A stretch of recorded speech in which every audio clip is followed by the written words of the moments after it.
Hey everyone, this is J-Dog, and I am here with another video. This woman goes by the name of Stephanie E. Jones Rogers. She's an associate professor of history at University, I think it's UC Berkeley, so that's in California. Now, what has she have done that made me want to do this video? Well, here in Atlantic Black Star, article from Kirsten Wilson, this woman researched startled truth that white women made up 40% of slave owners. That is some interesting research. So, 40%, that's almost 50%. That's a high number of white women that were slave owners. A set of DNA uncovered by University of California, Berkeley professor, a set of data by University of California, Berkeley professor reveals Southern white women played a heavier role in the enslavement of Africans than previously thought. So they played an even bigger role in our enslavement as black people. Black people were enslaved years ago. We still go through oppression this day, but 40% of the slave owners were white women. So this is Stephanie E. Jones Rogers, an associate professor of history at the university, combined the data from the 1850 and 1860 census and revealed that white women made up around 40% of slave owners. The findings helped Jones Rogers compile her book, They Were Her Property, White Women as Slave Owners in the American South. On her department page, Jones Rogers described the February 2019 released a regional study that draws up formerly enslaved people's testimony to dramatically reshape current understandings of white women's economic relationships to slavery. In the book, Jones Rogers explains that white women involved in slavery comes from family, as their slave owners' parents typically gave their daughters more enslaved people than land. What this means is that their very identities as white Southern women were tied to the actual or the possible ownership of other people, she said, according to History.com. Her book also noted that owning enslaved Africans served as white women's primary source of wealth, plus owning a large number of enslaved people reportedly made women better marriage material. Once wed, white women were said to have fought and frequently won the right to continue to have ownership over their enslaved Africans, not handing over ownership to their husbands. For them, slavery was their freedom, Jones Rogers stated in her book. After Martha Washington married President George Washington in Virginia in 1759, George is said to have possibly owned around 18 people, but his wife, one of the richest women in the state, owned 84 and dramatically increased the local slave population. Arguing that white women were trained to be engaged in the slavery industry at a young age, Jones Rogers stated, their exposure to the slave market is not something that begins in adulthood. It begins in their homes when they're little girls, sometimes infants, when they are given enslaved people as gifts.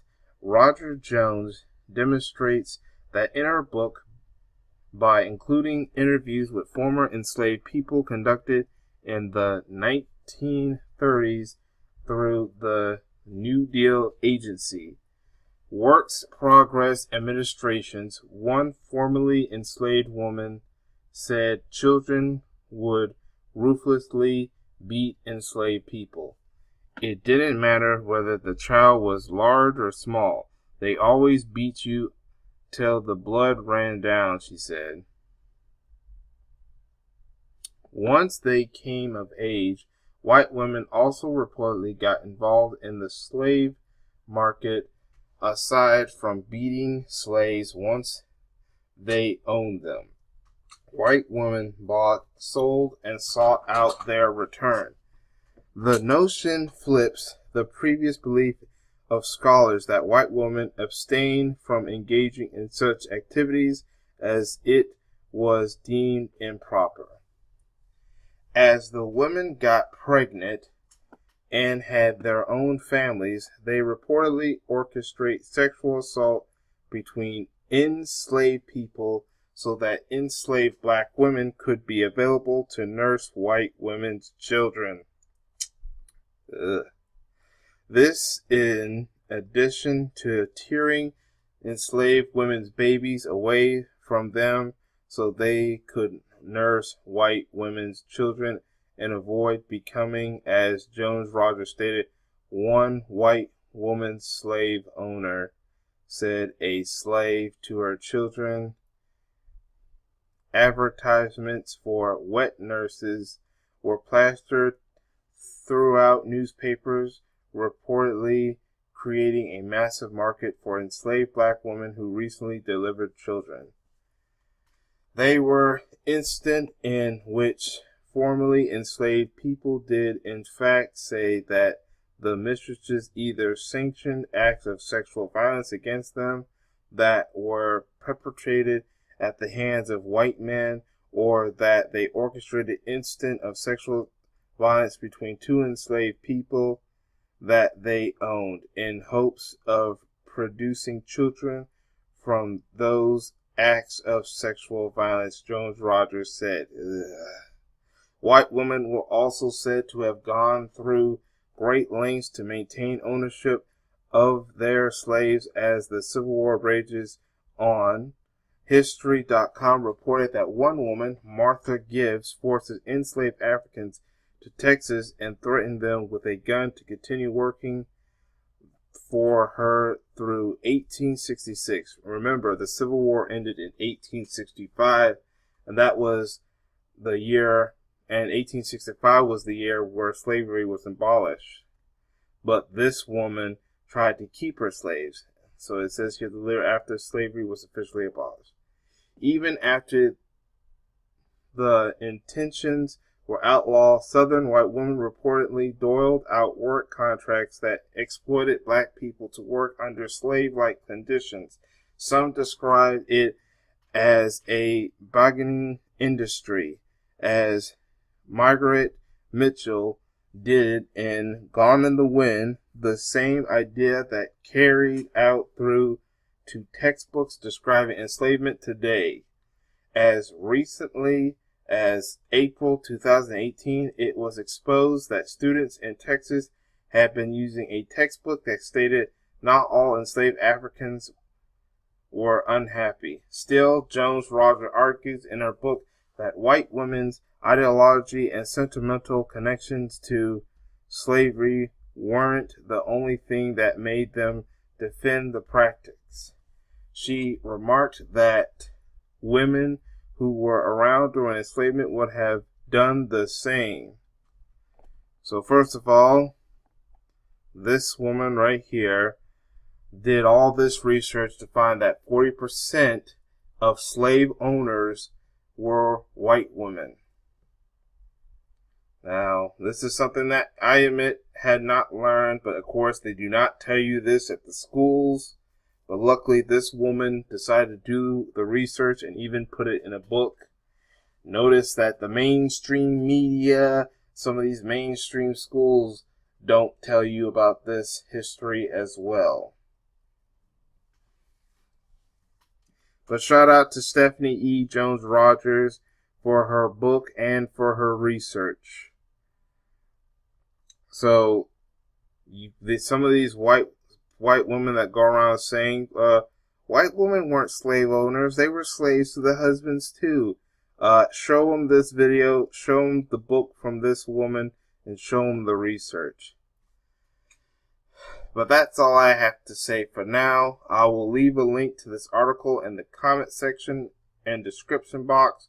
And speaking of the comment section, I wanted you all to write down what do y'all think in the comment section. Make sure you share this video with everyone you know so that they can see this video. Share it with other content creators so they can do content on this particular topic.